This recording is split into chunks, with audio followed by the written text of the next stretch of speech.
Hello and welcome to NewFilmmakers Los Angeles in partnership with Movie Maker magazine. My name is Danny DeLillo and we're here at the Cambridge Los Angeles showroom in West Hollywood. I'm here with Asia LeMasters with her movie, Evoke. Let's take a look at a clip. Remember that time when you threw up from smoking too much? I try every day to forget. Like, I almost threw up after you threw up because I tasted your throw up. You're welcome. I know that I've been sleeping, and I know that I've been dreaming, but now the sun is streaming, and I swear that I've been here before, not just the...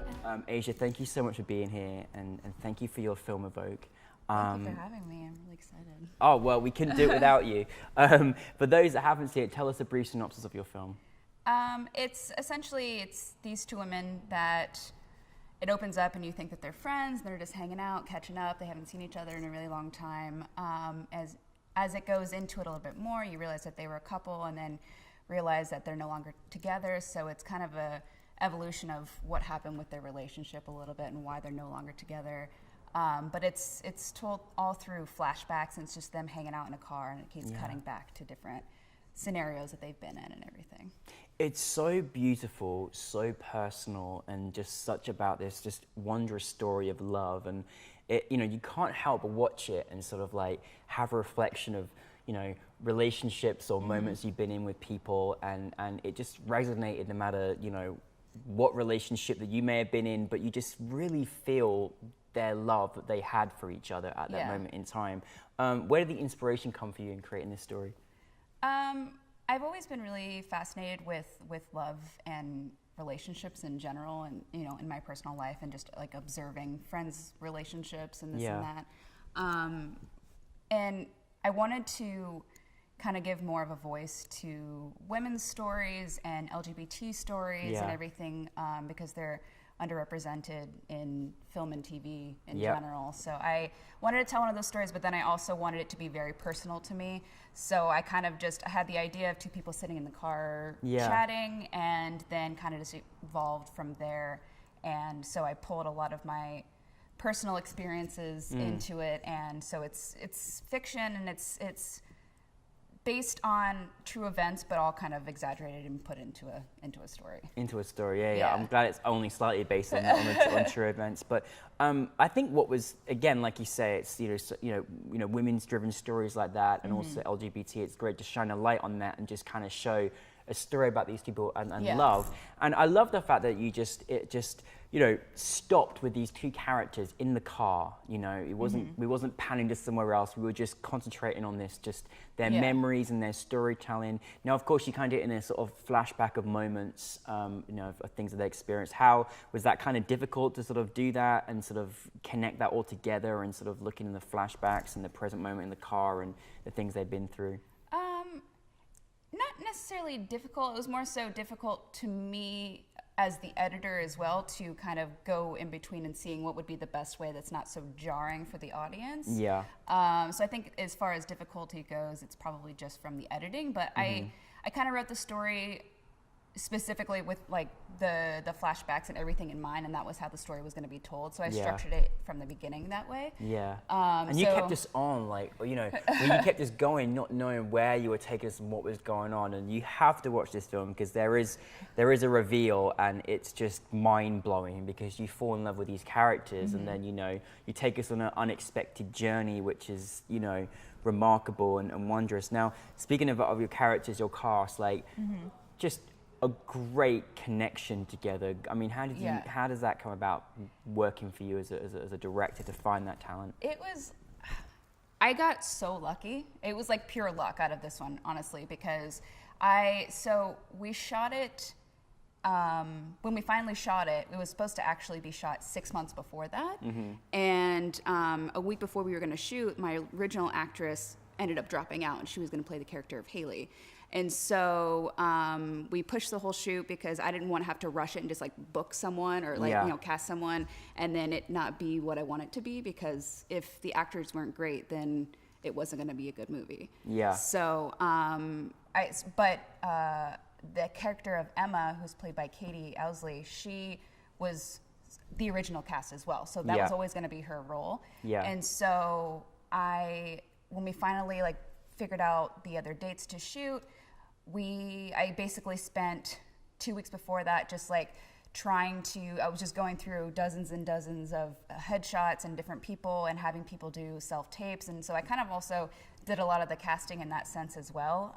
Did a great job with that, really, really, really. Almost like you couldn't imagine anyone else playing those roles after all that, which is great. And it's one of those things, isn't it? As an independent filmmaker, what do you do when, you know, one of your lead actresses pulls out of the thing and you have to think about it? And I think it was a great, sensible choice to be like, right, okay, I'm going to hold this. I want to do it right. I want to find the right person and do it properly, right? Yeah. Well, and when I finally actually did do the casting, we had casting sessions. We had people come in and actually do a couple scenes that I chose that I really wanted to see if they were able to portray what I really was trying to get out of these people, these women.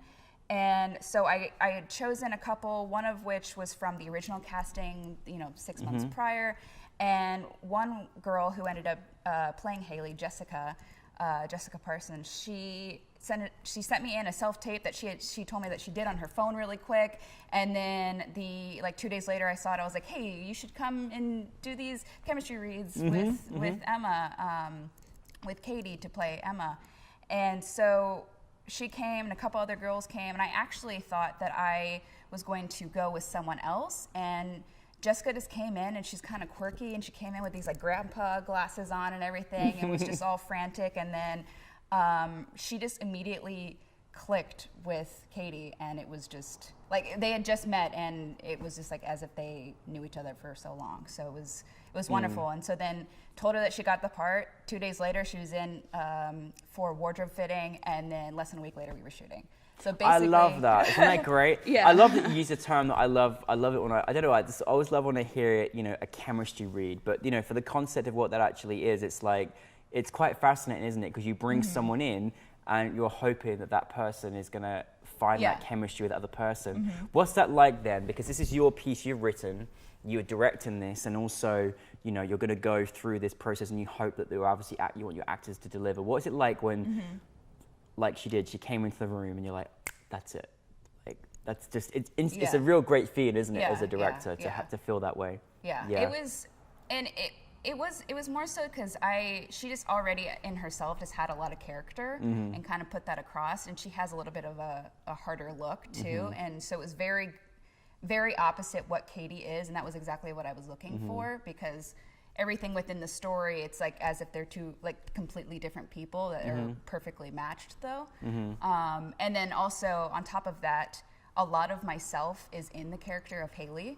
A lot of things like about her character in general are based on like my actual aspects and personality traits and this and that. So I was also kind of looking for someone who could be me. Yeah, that's great. And that's hard, but that's great when you find it, right? Yeah. There were so many beautiful moments, that were told, through the great acting, great directing, and then, the wonderful cinematography that comes into that as well. And just, because you had very sort of close-up personal moments with each of them, and you really felt that. Was that something that was very specific for you in terms of how you wanted it to look?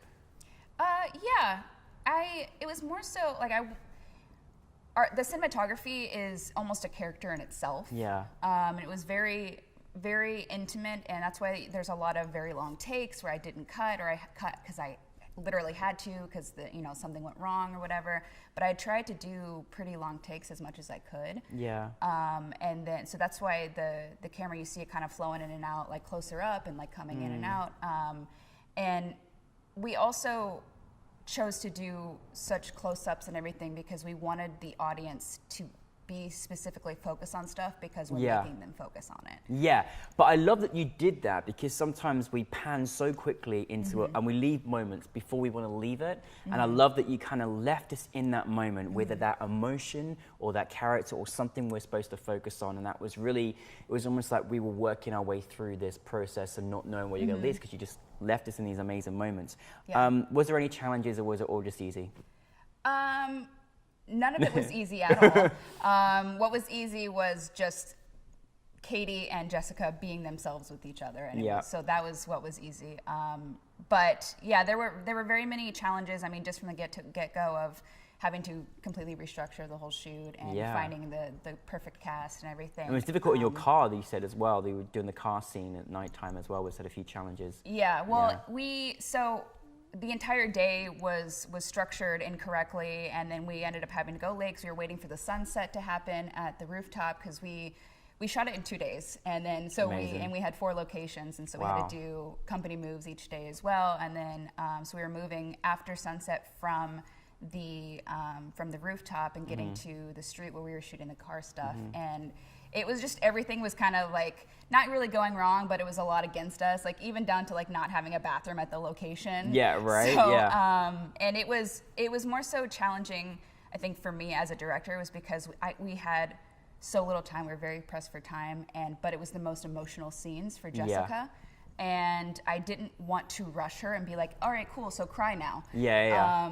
But like I had to, because we were just running out of time, and we had our FSO on top of us and everything. So. Well, when she breaks, I mean, there's a moment when she's has a very emotional scene. My goodness me, it is so emotional, like so emotional in such a really powerful way, of this amazing love story. Really, I'm glad you left that moment for her to filter whatever it was, because it was beautiful. Yeah. Now, what's it like to have New Filmmakers LA, have your film in front of an audience? What's that feeling like? Because you're like, this is what I did it for, right? Yeah, it was really, really great. It's had a few other screenings before, but this is one of the couple that I've been able to, attend, and just being able to see everyone that's in the audience and actually paying attention, and hearing people gasp at the end was amazing. And so I'm sitting there the whole time actually kind of freaking out and being like, okay, I hope people like it. But New Filmmakers LA was really wonderful to attend and everything, and be there with everyone. So thank you for your great talent. What's next for you? A couple things. I'm always working, coordinating or script supervising. That's what I kind of do full time, and I just started delving into directing and writing more. But I have a couple scripts that I'm writing right now, and then I'm actually up to direct a feature early next year. Fantastic. So, thanks. Is it what's the genre you're working on this time? This one is going to be like a horror thriller, kind of based on an island. And so it's these women, and so it's very female driven. It's a story about 4 women. Good. So yeah. It's very, very good. It's very, very good. I'm excited. We want to see much more of your work. So thank you for sharing Evoke with us, and congratulations on this film. And we can't wait for your next one, your next feature next year. Thank you so much. I really appreciate it. Adria, thank you.